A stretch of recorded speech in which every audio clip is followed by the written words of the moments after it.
Namo Sang Hyang Adi Budaya, Namo Buddhaya.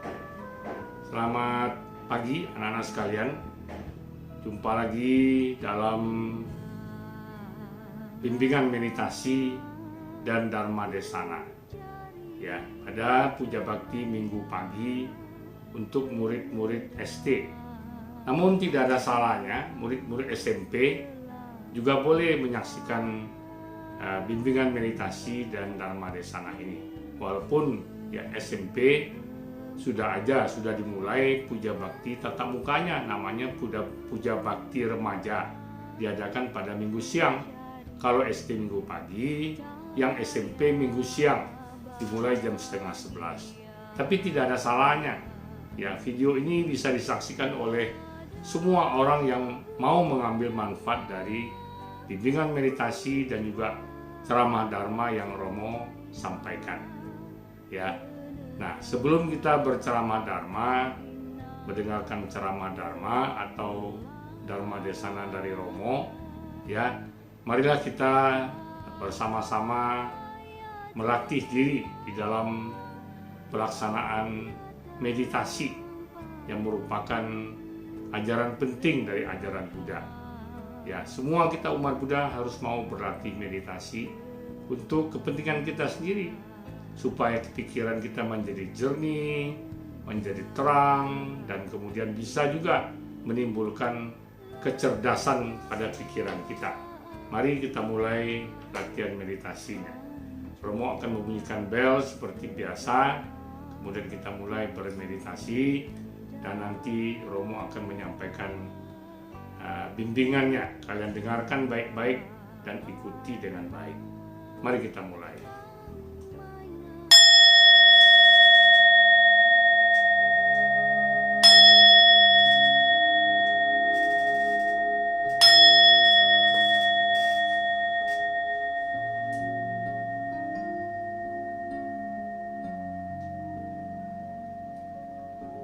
Duduklah dengan rileks,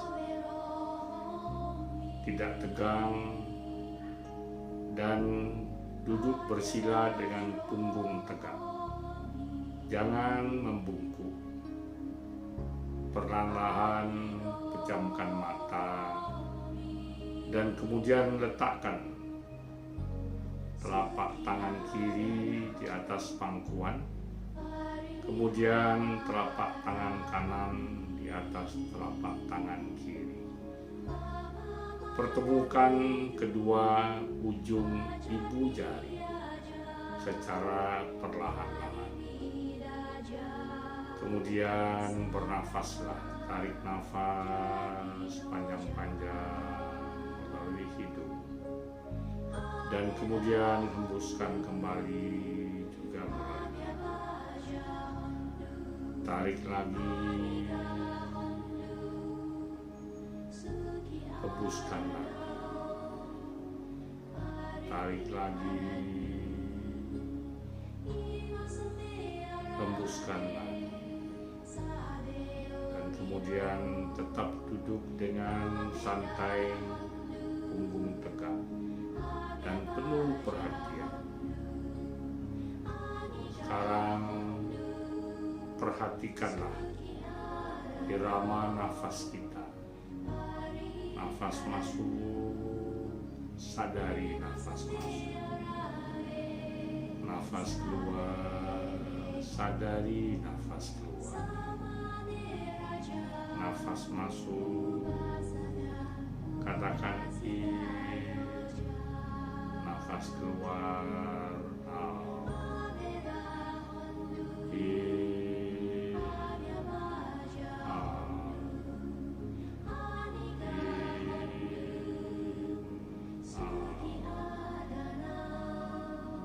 Sekarang bayangkan di depan kalian semua ada sesosok guru junjungan kita, Buddha Gautama Sakya. Beliau duduk di bawah pohon Bodhi dengan penuh keagungan, ketenangan, serta memancarkan gaya-gaya kesucian dan gaya-gaya cinta kasih.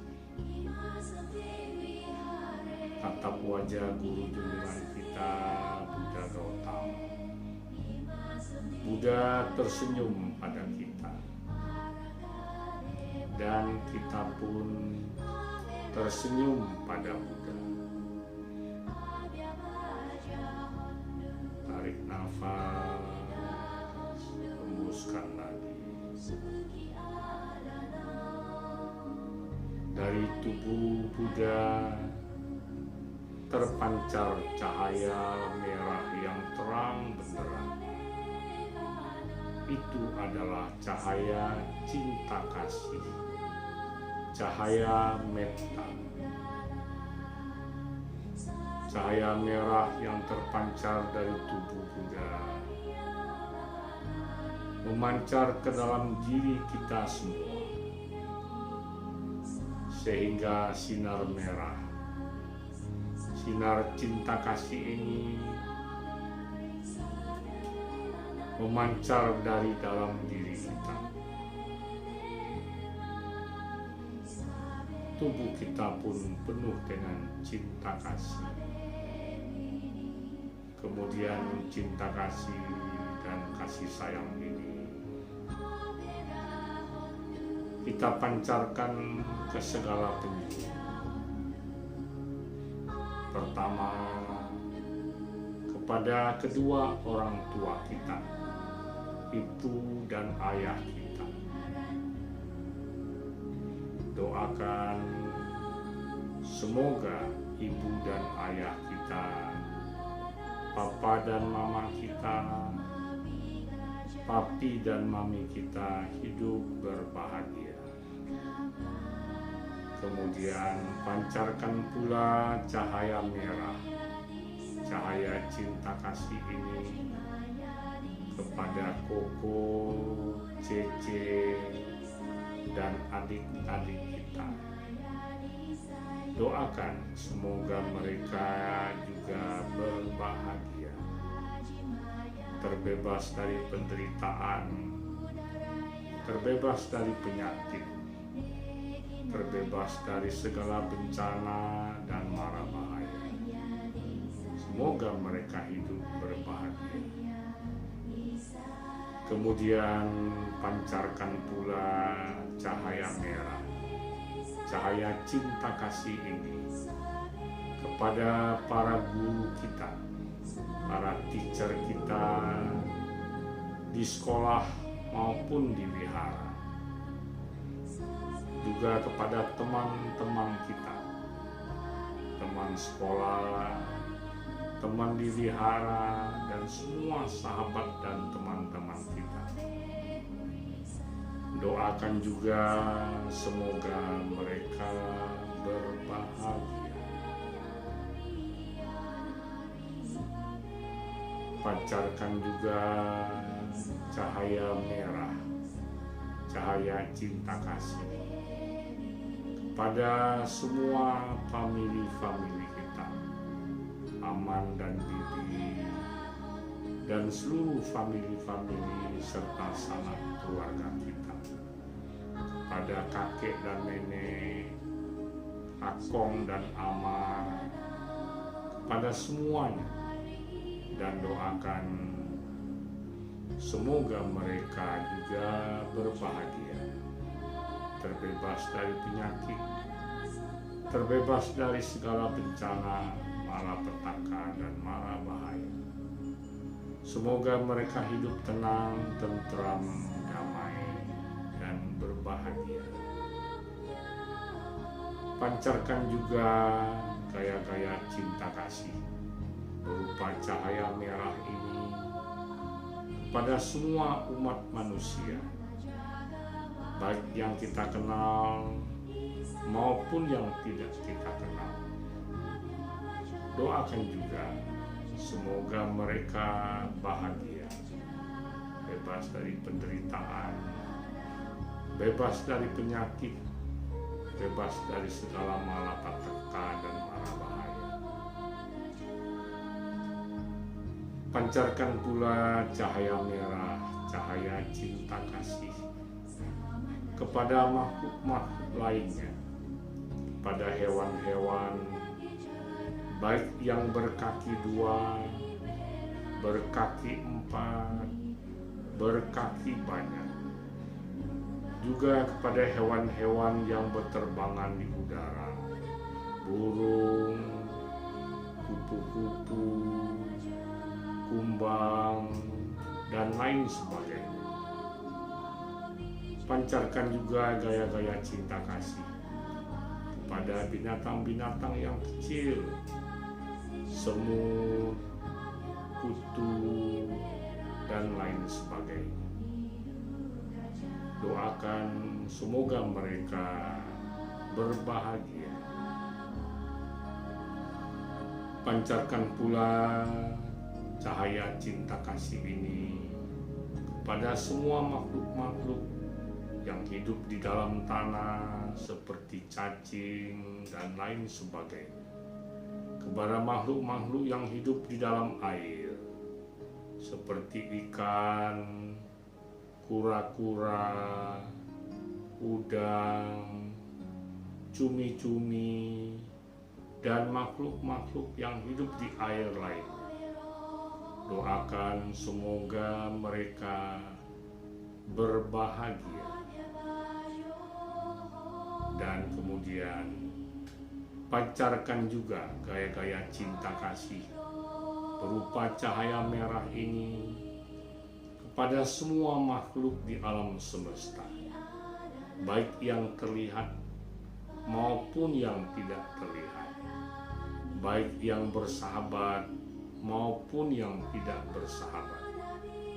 Doakan semoga mereka hidup tenang, damai, dan berbahagia.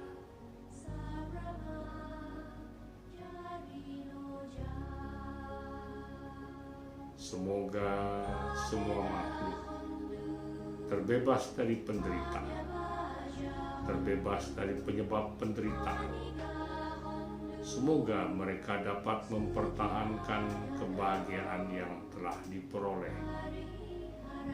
Semoga semuanya senantiasa hidup tenang, tentram, damai, harmonis, dan berbahagia. Sabe sata ayarahontu, sabe sata bawantu sukitata.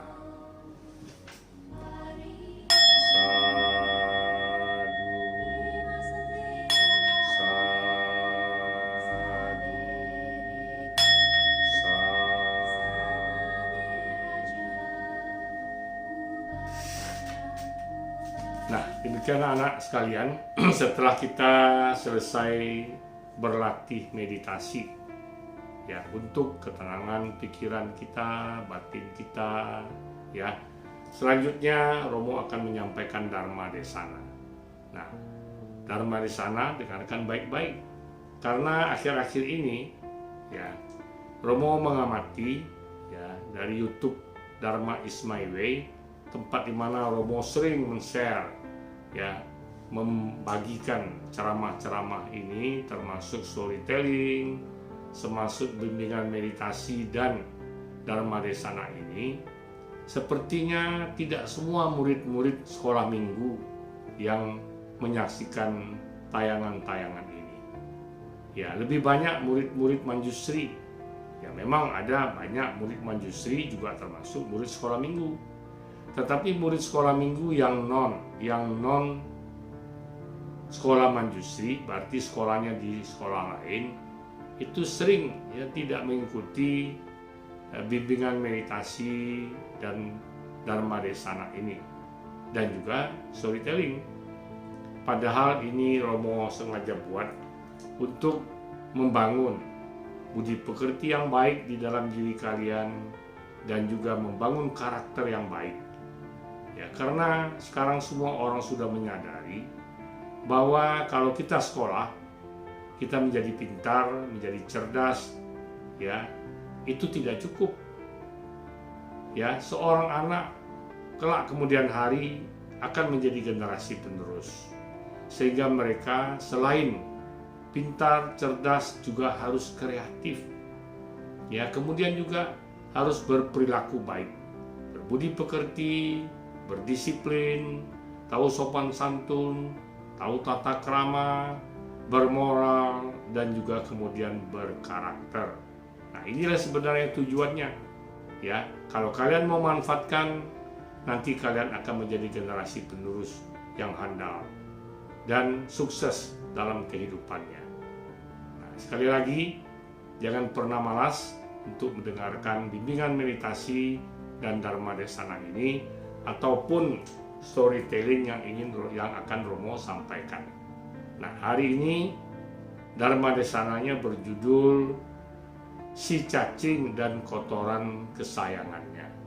Nah, mungkin saja ada yang sudah menyaksikan film ini. Film ini nanti Romo ambil dari Buddha Vision, dari Ehi Pasiko. Ini sebenarnya juga ceramah dari Ajahn Brahm, ya, Ajahn Brahm, seorang biku yang luar biasa yang sekarang menetap di Australia.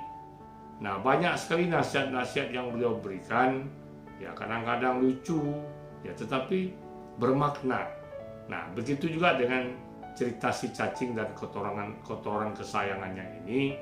Kita lihat dulu nanti videonya, dan terakhir Romo akan sampaikan ulasannya. Ulasan ini adalah mengambil hikmah dan makna dari video yang kita tonton itu, bukan hanya sekedar tonton kemudian lucu-lucu, ketawa, tapi tidak tahu arti dan maknanya, sehingga kita tidak dapat pelajaran dari kisah tersebut. Nah, jadi marilah pertama kalian saksikan nanti videonya. Namun sebelumnya Romo akan menjelaskan sedikit supaya lebih memahami ketika kalian menyaksikan videonya. Nah, si cacing dan kotoran kesayangannya. Kisahnya ada dua orang biku, dua orang bantu yang bersahabat. Tetapi mereka bersahabat karib, tetapi yang satu patuh menjalankan dharma ajaran Buddha. Sedangkan yang satu lagi tidak patuh, walaupun mereka bersahabat. Nah, seharusnya kalau kita bersahabat dengan orang baik, kita jadi baik. Tetapi juga ada yang tidak bisa begitu. Ya, dia jahat, kurang rajin, kurang baik, tetap saja kurang baik. Nah, demikian kejadian dengan si dua orang bante ini.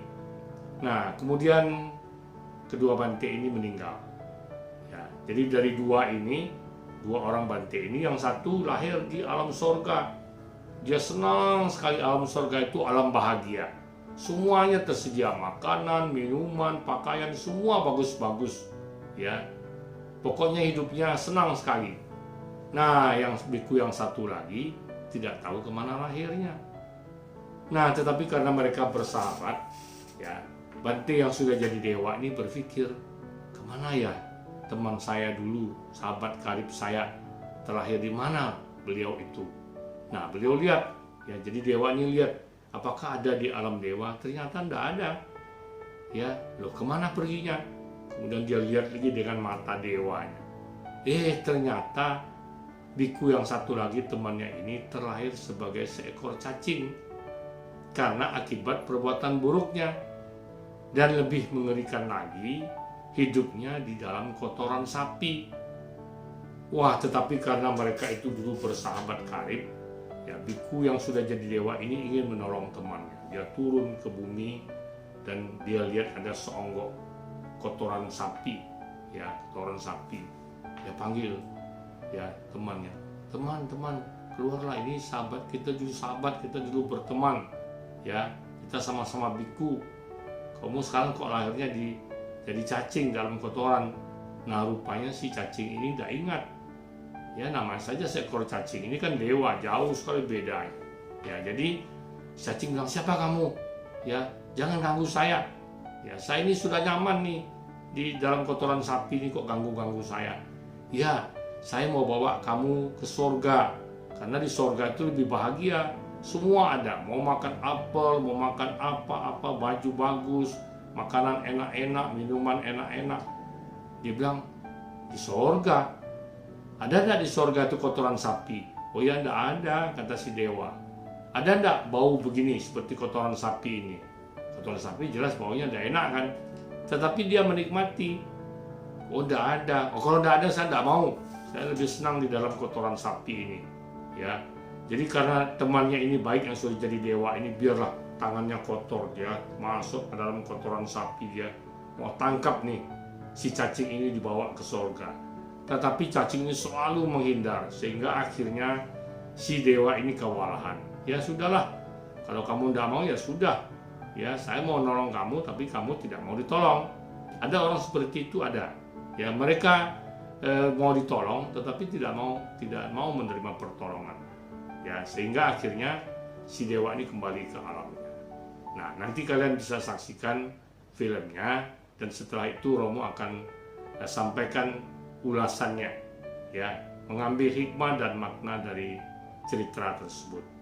Mari kita sama-sama menyaksikan tayangan videonya.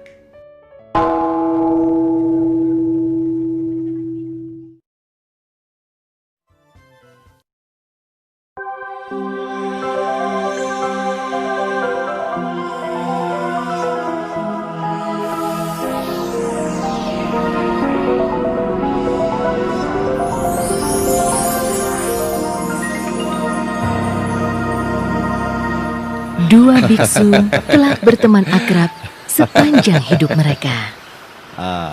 Dalam hidup ini aku sangat bersyukur punya sahabat sepertimu. Setelah mereka meninggal, yang satu terlahir sebagai dewa di alam surga yang indah.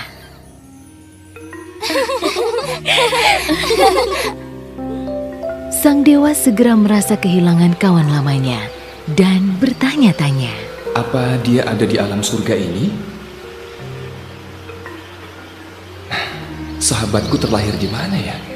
Maka dia pun mencari-cari di seluruh alam surga. Silakan. Dia tidak ada di surga ini. Temannya tidak di sana. Dengan kekuatan surgawinya, dia menelusuri alam manusia.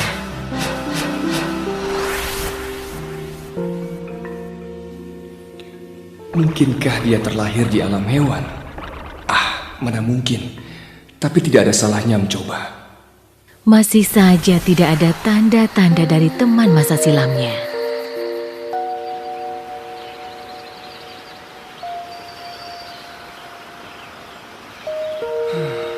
Selanjutnya dia mencari ke dunia yang kita sebut melata merayap. Kawan, rupanya kamu ada di sini. Oh, sungguh kasihan dirimu. Aku harus membebaskan kawan lamaku dari kelahiran mengenaskan seperti ini demi persahabatan. Hei cacing, apa kamu ingat aku? Kita dahulu sahabat karib. Aku sudah lahir di alam dewa yang paling menyenangkan, dan kamu sudah lahir lagi di onggokan kotoran yang menjijikkan ini. Jangan khawatir, aku bisa membawamu ke surga bersamaku. Ayolah kawan lama. Apa sih hebatnya alam surga yang kamu ributkan itu? Aku sangat bahagia di sini bersama kotoran yang harum dan lezat. Terima kasih banyak.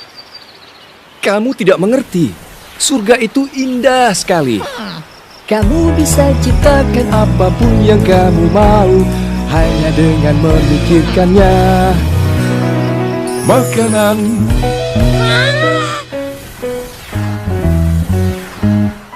istana, pakaian yang menawan. Kamu tidak akan pernah sedih. Kamu akan selalu bahagia. Tapi, apakah di sana ada gundukan kotoran juga? Tentu saja tidak. Kalau begitu, aku ogah pergi Udah ya, dadah. Hei, kalau dia sudah melihat surga, barulah dia akan mengerti. Baiklah, akan kubawa paksa dirimu, sobat.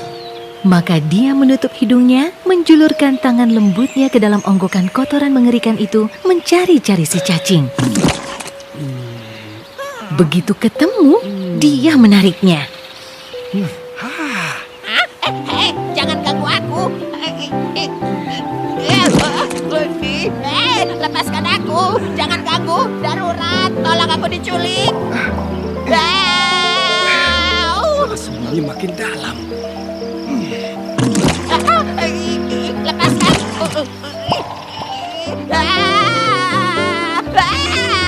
Tidak akan kubiarkan. Aku harus mencobanya lagi.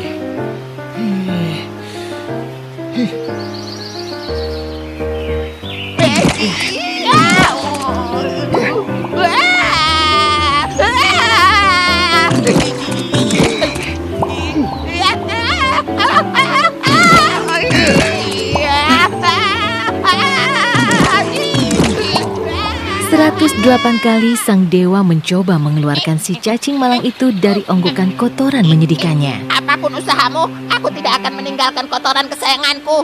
Tidak akan, sampai kapanpun. Tidak akan, tidak akan. Ya sudahlah. Kamu memang tidak bisa diajak hidup enak. Sang dewa akhirnya mau tak mau kembali ke surga dan meninggalkan si cacing dan kotoran kesayangannya.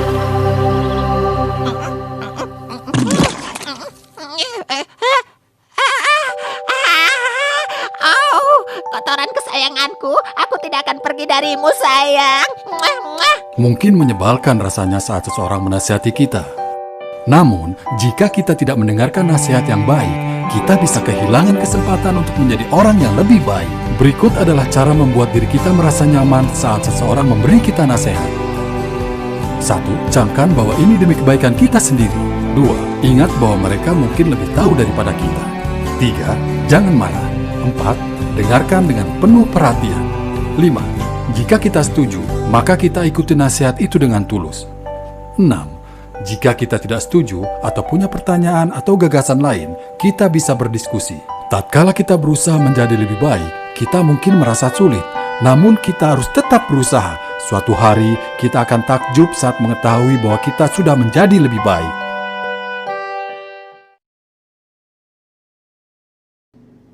Nah, setelah kalian saksikan tayangan videonya, sekarang mari kita ambil hikmah dan maknanya. Ya, dari cerita ini. Yang pertama adalah ini menceritakan bahwa sepertinya si cacing tadi, ya dia nyaman sekali berada di dalam kotoran sapi. Walaupun diajak pergi ke surga, dia tidak mau. Nah, ini mengibaratkan ada juga teman-teman kita ini yang senang dengan hal-hal yang tidak baik. Ya, misalnya ada teman yang malas, tidak mau belajar, sering datang terlambat, PR tidak dikerjakan, tugas tidak dikerjakan, kerja keluaran saja, main game saja. Ya, nanti kalau ada teman yang menasihati, dia tidak mau dengar juga. Ya, karena apa? Dia merasa sudah nyaman dia main-main game ini. Padahal misalnya teman bilang, jangan kamu main game terus. Ya, nanti satu saat ketika kita sudah tamat sekolah, bekerja, mana boleh main game di kantor? Tidak boleh. Ya pasti dilarang oleh bosnya. Kalau main juga mungkin dipecat, diberhentikan. Nah, inilah buktinya kadang-kadang ada orang yang dinasihati, dia tidak mau berubah karena dia merasa dia sudah nyaman. Ya, dia sudah berada pada satu kondisi yang benar, tidak salah. Nah, ini jadi makanya dikatakan ketika kita diberi nasihat, kita harus mau mendengar. Jangan keras kepala. Ya, kalau seperti cacing itu kan keras kepala. Mana siapa bilang bahwa dalam kotoran sapi lebih nyaman dari di surga? Tetapi gara-gara dia keras kepala, tidak mau mendengar nasihat, ya dia tetap bersikukuh dia paling benar. Ya, sehingga apapun yang dinasihatkan, dia tidak mau dengar. Nah, orang-orang yang seperti ini pasti akan menderita nantinya. Jadi makanya seperti storytelling, seperti Dharma Desana ini, ya Romo selalu mengingatkan kalian akan hal-hal yang baik. Nah, ketika kalian dengar ini, wah saya tidak seperti itu, berarti kalian berada pada kondisi yang salah. Ya, nah kalau pesalah, orang yang salah ini bisa berubah kalau dia mengakui bersalah. Tapi kalau dia merasa dia benar, ya tidak salah, dia tidak mau berubah, dia akan tetap seperti itu. Nah, akibatnya nanti ya dia akan mengalami kehidupan yang menderita, ya karena tidak mau mendengar nasihat. Jadi kalau syaratnya anak-anak baik yang SD, yang SMP, SMA, kita pertama harus mendengarkan nasihat yang baik. Dari siapa? Dari siapa yang memberikan kita nasihat yang baik? Pertama tentu dari orang tua kita, papa dan mama kita, ayah dan ibu kita. Kemudian siapa lagi? Ya orang tua di sekolah. Siapa orang tua di sekolah? Guru kita.